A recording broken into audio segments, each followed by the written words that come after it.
The Gradebook in your NCCERconnect course has a lot of wonderful features in it that I'd like to show you. On my instructor home, I'm going into my Manage Gradebook. From here, we're going to take a look at the item analysis, which is found if you go up to the assignments listing and go into all assignments. I'm going to bump this to the beginning of my Gradebook, which has my module assignments, which I've assigned for this particular class of 2 students. What we're going to show is the item analysis. You'll see underneath your students listed here, their individual results for each of these assignments. From these individual results, we're able to pull up a class average, and right beside each of these class averages is a little IA, which stands for item analysis. When I click on the item analysis for my Module 1 review questions, that'll bring up that specific Module 1 review questions, or that quiz, and each of these questions is linked to the specific question for it in that quiz.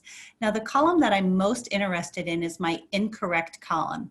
As I scan down this, I can see, for instance, that in this case, both of my students missed this particular question, Review 1.2.2.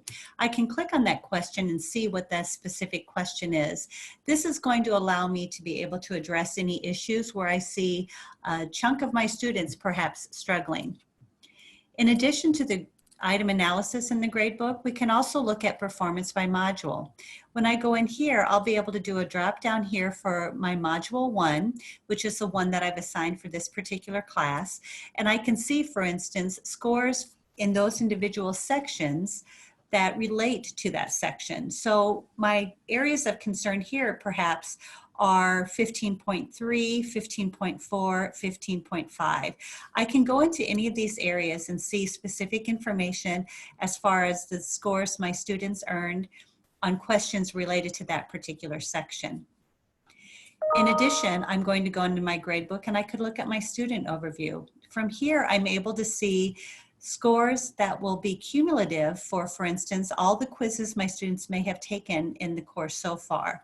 I can click on any of these particular scores, so I could click on the 53.33 here for B. Taylor, and I can see if there were multiple scores here for various quizzes, what those scores would be. I can also go back into the gradebook underneath my student overview and go into that particular student's overall results. When I click on that student's names, I'm able to see the scores that they would have earned on individual assignments, their time on task, and when they worked on those particular assignments. In the gradebook, you can also access an activity, more tools, and other helpful information. Please keep in mind that little question mark icon that's built in on almost all the pages in the course would be able to be accessed by you if you're on a particular page and have questions on doing something with regard to that particular topic. Thank you so much.